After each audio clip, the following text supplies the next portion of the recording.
Hi friends, welcome to my channel. So ഇന്നത്തെ വീഡിയോയിൽ ഞാൻ പറയാൻ പോകുന്നത് BSNLന്റെ ബ്രോഡ്ബാൻഡ് യൂസേജ് എങ്ങനെ അറിയാൻ സാധിക്കും എന്നുള്ളതാണ്. അപ്പോൾ നമുക്ക് രണ്ട് മെത്തേഡിൽ അറിയാനായിട്ട് സാധിക്കും. അതായത് BSNL സെൽഫ് കെയർ എന്ന വെബ്സൈറ്റ് മൂലവും അതുപോലെ തന്നെ വേറെ വെബ്സൈറ്റ് ഉണ്ട്, അതുവഴി നമുക്ക് അറിയാനായിട്ട് സാധിക്കും.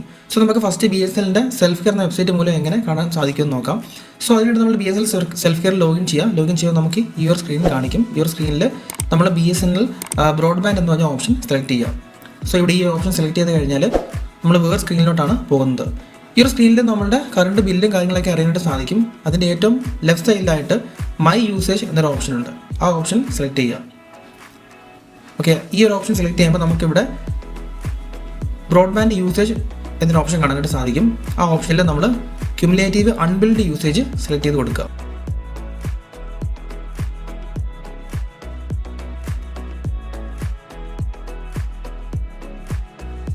അപ്പോൾ നമുക്ക് ഈ ഒരു സ്ക്രീനാണ് വരുന്നത്. ഈ ഒരു സ്ക്രീനിൽ നമുക്ക് നമ്മളുടെ ടെലിഫോൺ നമ്പർ ചൂസ് ചെയ്ത് കൊടുക്കാനായിട്ട് ഓപ്ഷൻ വരും. അവിടെ നമ്മളുടെ ടെലിഫോൺ നമ്പർ ചൂസ് ചെയ്ത് കൊടുക്കുക. സോ അപ്പോൾ ഇവിടെ രണ്ട് ഓപ്ഷൻ അവൈലബിൾ ആണ്, അതായത് ഫ്രമും ടൂവും. അതായത് നമ്മൾ ഏത് ദിവസം മുതൽ ഏത് ദിവസം വരെയുള്ള യൂസേജാണ് നമുക്ക് അറിയേണ്ടതാണ് ചോദിക്കുന്നത്. അപ്പോൾ നമ്മൾ ഫ്രമും അതുപോലെ തന്നെ ടൂവും ചൂസ് ചെയ്ത് കൊടുക്കുക. ഞാൻ താണ്ട് ഇപ്പോൾ ഇവിടെ 2 ഡേറ്റാണ് ചൂസ് ചെയ്ത് കൊടുക്കുന്നത്. അപ്പം എന്നിട്ട് നമ്മൾ ഗോ കൊടുത്തു കഴിഞ്ഞാൽ ആ 2 ഡേറ്റിൻ്റെ ഇടയിലുള്ള ബ്രോഡ്ബാൻഡ് യൂസേജ് നമുക്ക് അറിയാനായിട്ട് സാധിക്കും. സോ ഇപ്പോൾ നമുക്കിവിടെ നമ്മുടെ ബ്രോഡ്ബാൻഡ് യൂസേജ് ഇവിടെ കാണിക്കുന്നുണ്ട്. അതായത് ടോട്ടൽ അപ്ലോഡും അതുപോലെ തന്നെ ടോട്ടൽ ഡൗൺലോഡും കാണിക്കുന്നുണ്ട്. അതുപോലെ തന്നെ നമുക്ക് ടോട്ടൽ വോളിയവും നമുക്കിവിടെ കാണാനായിട്ട് സാധിക്കും. അത് മാത്രമല്ല നമുക്കിതിൻ്റെ മുകളിലായിട്ട് നമുക്കിതിൻ്റെ PDF ആയിട്ട് ഈ ഒരു ഫയൽ ഡൗൺലോഡ് ചെയ്യാനായിട്ട് സാധിക്കും. സോ നമുക്കിവിടെ കാണാനായിട്ട് സാധിക്കും നമ്മളുടെ യൂസേജ് PDF ആയിട്ട് സേവ് ചെയ്യാനും സാധിക്കും. ഓക്കെ, നമുക്ക് ഡേറ്റ് ഏത് വേണമെങ്കിലും കൊടുക്കാം. ഞാനിപ്പോൾ 2 ദിവസം മുമ്പുള്ള ഡേറ്റ് കൊടുത്ത് കാണിച്ചു തരാം. നമുക്ക് ഏത് ഡേറ്റ് കൊടുത്താലും ആ ഡേറ്റുകൾക്കിടയിലുള്ള ബ്രോഡ്ബാൻഡ് യൂസേജ് നമുക്ക് അറിയാനായിട്ട് സാധിക്കും.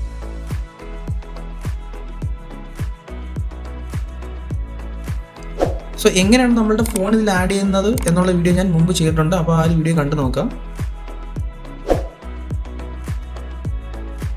ഓക്കെ, രണ്ടാമത്തെ മെത്തേഡ് എന്ന് പറഞ്ഞു കഴിഞ്ഞാൽ ഒരു IP അഡ്രസ് ആണ്. ആ IP അഡ്രസ്സ് താഴെ ഡിസ്ക്രിപ്ഷനിൽ കൊടുത്തിട്ടുണ്ട്. അപ്പോൾ നിങ്ങൾക്ക് അതിൽ കയറി കഴിഞ്ഞാൽ നമുക്ക് നമ്മളുടെ ഡെയിലി യൂസേജ് അറിയാനായിട്ട് സാധിക്കും.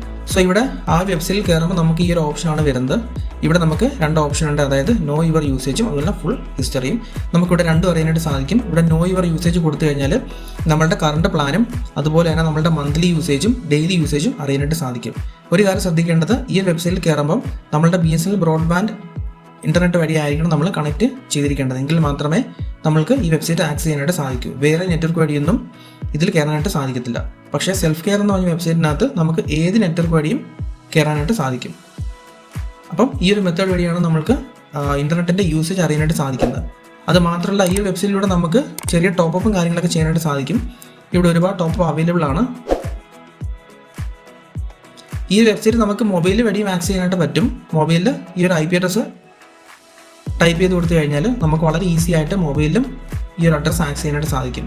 അതുമൂലം നമുക്ക് വളരെ ഈസി ആയിട്ട് നമ്മളുടെ ഡെയിലി യൂസേജ് മോണിറ്ററൈസ് ചെയ്യാനായിട്ട് സാധിക്കും. അത് മാത്രമല്ല നമ്മളുടെ ഫുൾ FEP ലിമിറ്റ് കഴിഞ്ഞാലും ചെറിയ ടോപ്പപ്പ് ചെയ്യുന്നതോടുകൂടി നമുക്ക് ഫുൾ സ്പീഡ് അച്ചീവ് ചെയ്യാനും സാധിക്കും ഈ ഒരു വെബ്സൈറ്റിലൂടെ. സോ ഈ ഒരു വീഡിയോ നിങ്ങൾ ഇഷ്ടപ്പെട്ടെങ്കിൽ തീർച്ചയായും ലൈക്ക് ചെയ്യുക. അതുപോലെ നിങ്ങളുടെ ഫ്രണ്ട്സിനൊക്കെ ഷെയർ ചെയ്യുക. കൂടുതൽ വീഡിയോസിനായി ചാനൽ മറക്കാതെ സബ്സ്ക്രൈബ് ചെയ്യുക. അപ്പോൾ നമുക്ക് അടുത്ത വീഡിയോയുമായി കാണാം.